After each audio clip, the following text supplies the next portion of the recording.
tantangan yang kita miliki saat ini adalah yang tadi saya sebut. Anaknya abad 21, gurunya abad 20, sekolahnya abad 19.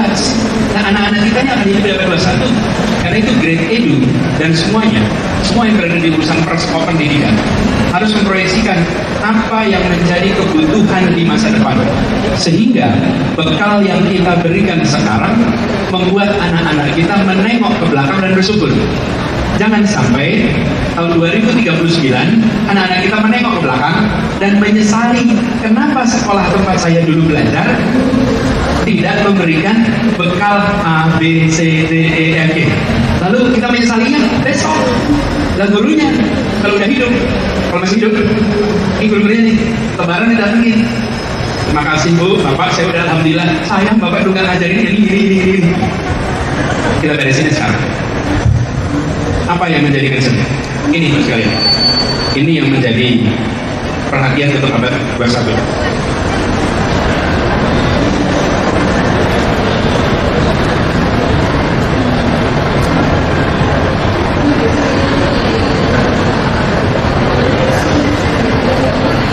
Jadi Mas sekalian, ini bukan barang baru. Ini bukan buatan saya. Saya mengadopsi dari yang dibuat oleh Kesepakatan World Economic Forum tahun 2015. Di situ dibuatkan proyeksi pendidikan abad 21. Lihat, nomor 1, kualitas karakter. 2, literasi dasar. 3, kompetensi. Nah, pertanyaan yang dasar buat saya adalah, apakah aplikasi-aplikasi teknik-teknik yang dibuat sekarang menumbuhkan 3 hal yang dibutuhkan di masa depan?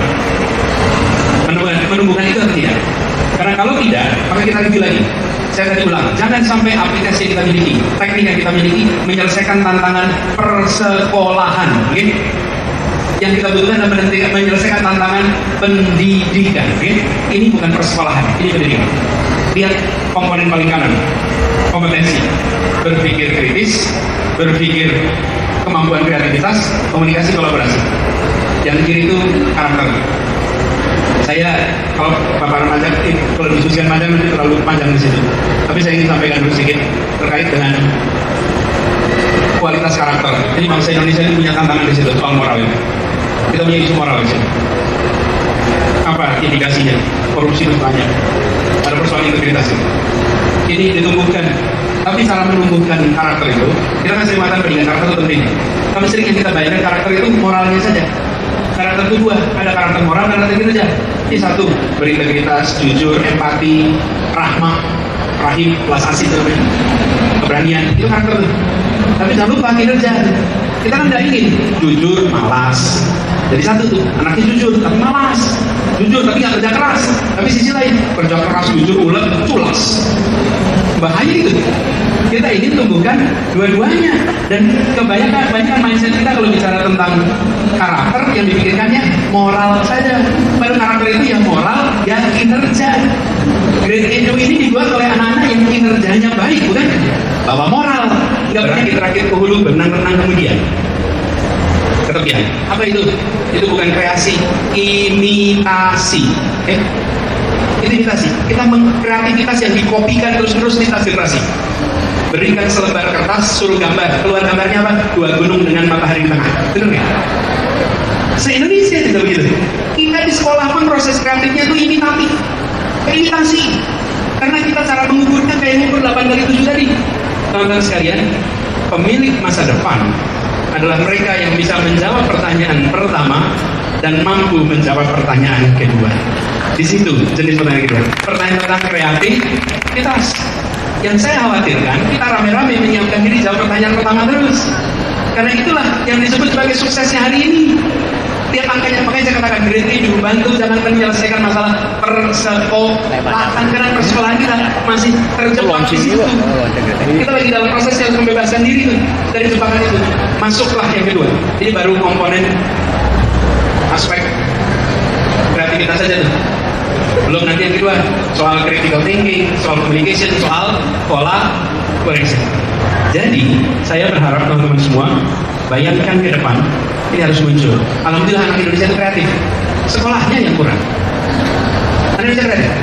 Karena coba lihat, ada yang kurang dari kreativitas. Tetapi di dalam proses pembelajaran di sekolah sering tidak memunculkan ruang bagi kreativitas. Contoh paling sederhana, ekskul kita dari zaman ayah saya sampai anak saya, kira-kira ekskulnya sama aja? Sama, zaman udah berubah. Nah, saya berharap teman-teman yang berada di gereja ini menumbuhkan ini. Jangan hanya membuat anak-anak punya prestasi tinggi, tapi sesungguhnya itu jenis-jenis pertanyaan 8 kali 7.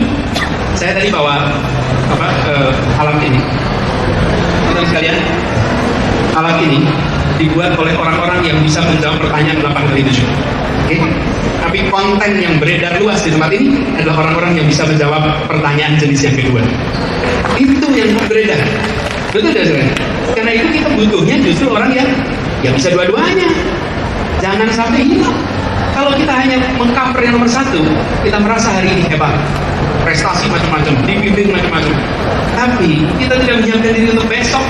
Padahal besok soal ujiannya ganti. Soal ujian hari ini, misalnya nih 5 kertas, isinya 15 pertanyaan. Itu soal ujian hari ini. Besok terimanya kertas kosong, teman-teman. Terimanya kertas kosong, terus kita bingung. Terus jawab apa di sini? Ya nggak usah bingung. Anda tulis aja, Anda buat aja. Besok pertanyaannya, what can you create? Bukan hasil yang ada di dalam hafalan kita. Bukan dari hasil apa yang kita baca sebanyak mungkin mirip di dalam jawaban. Nah, Gereja Edu punya peluang. Kenapa Gereja Edu banyak pendidiknya, banyak guru-gurunya? Masuk ke anak-anak bukan sekedar aspek yang pertama, tapi masuk ke anak-anak dengan aspek yang kedua. Tadi saya gunakan pantun semata-mata untuk kemudahan. Karena kalau ngobrol di sini, ilustrasi kreativitas paling mudah menggunakan pantun. Bisa lukis tapi lama, bisa patung tapi lama, bisa proyek lain, tema-tema lain. Tapi saya gunakan pantun karena itu paling mudah untuk menggambarkan bahwa yang dibutuhkan kita sesungguhnya yang disebut sebagai kreativitas, critical thinking dan lain-lain.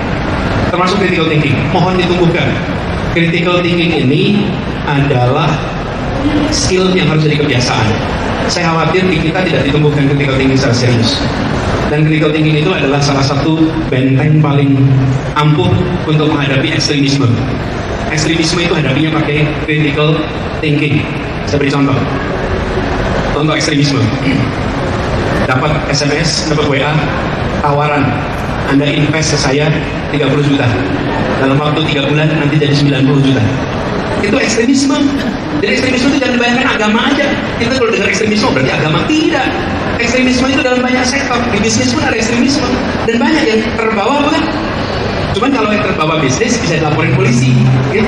Kalau terbawa ekstremisme yang lain bisa dilaporin. Karena kan pikiran. Kita mana mungkin 30 juta dalam 3 bulan jadi 90 juta. Itu. Tapi bagi kita yang udah sekolah, kita yang ngerti dunia bisnis, yang mengerti tentang berpikir sistematis, kritis, info begini itu dengan mudah ditolak. Kita kenapa punya hoax yang beredar luar biasa? Tidak ada critical thinking. Critical thinking itu membuat semuanya kita terima, telan, sebar. Critical thinking. Jadi communication, collaboration, dan udah jelas saja. Jadi buat teman-teman semua, harapan saya dengan kegiatan seperti ini, hadirnya teknologi itu membuat kita bisa bekerja dengan cara yang berbeda. Jangan sampai teknologi itu hanya begini, doing more of the same thing, mengerjakan lebih rumit, lebih banyak untuk hal yang sama. Saya paling gemes kalau lihat ada ruang kelas pakai smart board, tapi gurunya ngajar seperti pakai blackboard. Jadi kayak pakai kapur, pakai itu, tapi pakainya smart board, kemahalan. Kalau sudah bisa pakai alat yang smart, maka penggunanya harus juga smart. Kalau tidak, ya ada artinya alat-alat itu. Jadi buat teman-teman semua di Gereja Edu ini saya berharap banyak. Ini adalah anak-anak kreatif, muda. Bedanya anak muda sama orang tua itu apa sih? Disebut muda tuh kriterianya apa? Yang di sini, yang di ruangan ini muda apa tua? Ngaku aja muda gitu. Kita muda apa tua? Ya ada muda gitu ya. Saya punya rumus sederhana soal muda tua. Berapa berapapun jumlah hitungan tahun sejak lahirnya, meskipun jumlahnya banyak, jika yang dipikirkan adalah masa kini dan masa depan, sesungguhnya dia masih muda. Berapapun hitungan tahun. Tapi juga sekecil-kecil hitungan tahunnya, kalau yang dipikirkan adalah masa lalu, maka dia sesungguhnya sudah tua. Jadi amanat umur 20-an, 30-an itu udah tua. Tergantung apa yang dipikirkan, orang pikiran dulu. Jadi kalau Anda lihat ada orang cerita, pidato, ceramah, ngomong mulai dengan kalimat dulu, nah sudah tua. Kedua. Tapi kalau Anda mulai dengan besok, maka Anda sudah masih muda. Karena muda tua itu ada kriterianya, 30, 31, 32, 33, ada. Kalau 31,5 gimana? Ada. Muda tua itu mindset perspektif. Karena itu, buat teman-teman semua, saya percaya di Grade itu isinya anak-anak muda. Anak-anak muda. Karena mereka memandangnya ke depan, menyiapkan anak-anak. Harapan saya adalah ini membekali. Saya nanti ingin, kalau boleh saya tutup di buat Grade itu, ingin nanti 10-15 tahun yang akan datang, anak-anak yang pernah mengalami proses pembelajaran lewat Grade Edu ini akan bisa menengok ke belakang dan mengatakan bahwa keberhasilan yang saya dapatkan sekarang salah satunya dibantu oleh Grade Edu ini. Itu aja dari saya. Terima kasih. Kurang lebih mohon maaf. Assalamualaikum warahmatullahi wabarakatuh.